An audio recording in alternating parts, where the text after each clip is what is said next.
Tuod that's na why pasabot tomorrow, governor kung ugma dunay couples nga magmotor nga wide divider nga acrylic or unsa na diha, pwede sila dakpon. I'm sorry. Dakpon mo gihapon. As long as you don't have the acrylic divider by tomorrow, even if backriding policy is already allowed, if you don't have the acrylic backrider na divider, dakpon ka gihapon. Chief, good morning. Yes, Gobno. Mao ni ang gisulti ni Secretary Eduardo Anyo, Gobno, at I quote, yes, simula bukas ay papayagan na natin yung backriding para sa mga couples. At yung prototype model na binigay ni Governor Arthur Yap ay approved na yan. Ito yung pinaka-prototype na gagamitin natin. No? Anyo announced in a radio interview. So, kung mo ni mahitabo governor, kinahanglan pa ba ni og corresponding ordinance aron mo sunod ang mga couples nga mga motorsiklo nga the design to follow?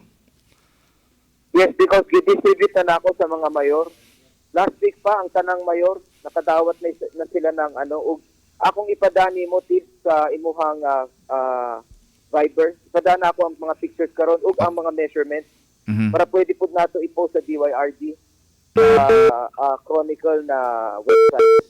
Yes, oo. So nindot ni Gobno. Nana nila ug ang cost mga 750 to 850 pesos ang kausa. Okay. Mga gidistribute na nato sa mga mayor ug pa sa regular Friday meeting nato 10 o'clock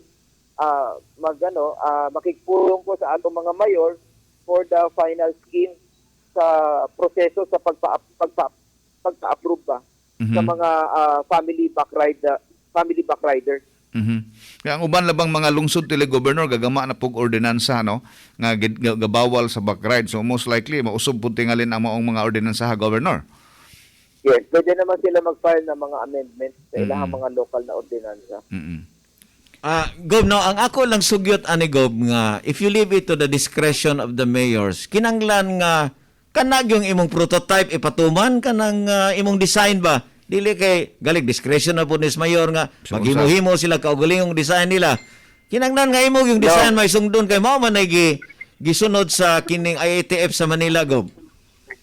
Yes. So you cannot have your design because this design was approved by IATF. Mga kinanglan mosunod sila sa disenyo na atong gisumit dito sa IATF. Oh, mo nang itangnan na party dili sila kay magbuhon. Himo na po sila design unya. Unya ang imo inonay mawa. So kinanglan nga ang imo gyud maoy matuman. Okay, mura na og governor gustuhon pa man nato makikistorya nimo pero ang atong signal governor mura naman og ay maot ang signal nato kay ga-travel man tili ka governor. Di na gyud nato masabot ang atong gobernador pero nasabot na to ang mensahe mga Gob, yes, Gob.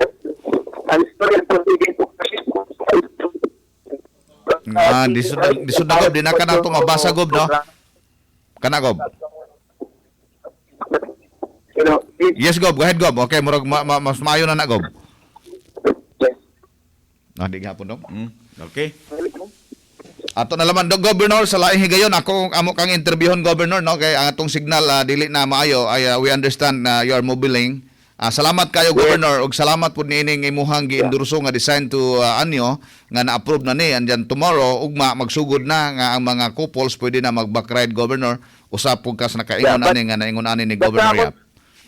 Pero tip sa akong tan-aw bukas murag di pa pwede tungod dili pa pwede kayo pa may magpagama pa sila ng mga acrylic okay. Screens and then kinahanglan pa ng approval sa mga mayor nila. So, kinahanglan, muagi pa sila sa local ordinances nila or approval sa mga mayor nila. So, buot na pasabot, Governor, kung ugma dunay couples nga magmotor nga wide divider nga acrylic or unsa na diha, pwede sila dakpon? I'm sorry. Dakpon mo gihapon. As long as you don't have the acrylic divider by tomorrow, even if backriding policy is already allowed, if you don't have the acrylic backrider na divider, dakpon ka gihapon. Okay, so ang importante lang ani Gob, no, kinanglan nga ang imong design gyud matuman galing dunay lain-lain design ang mga lungsod, ang butang na po this design is coming from the local Asenso pa more. Asenso. No, as long as you follow the design, you can do whatever you... Basta the major curves, and then ang pang-bed ng bakal, and then yung acrylic divider, kinahanglan mo sunod ta. And siyempre, tipot sila mo sugot ko ang divider nimo, daghan ang mga stickers. Because, yeah, it can be a disturbance on the road. Bitaw. But whether it will disturb the driver, muragi naman. Hindi naman makadisturbo sa driver tungkol kay na naman sa iyang liyo. Nasa liyo naman niya. So, kalaruhan ni Gob, no? Kinanglan gyud nga unless there will be a specification, uniform sa tibok, lalawigan sa Bohol nga gi-approve sa ITF, ayaw sa mo sa backride. Yes, you have to follow the design because the design was approved by IATF.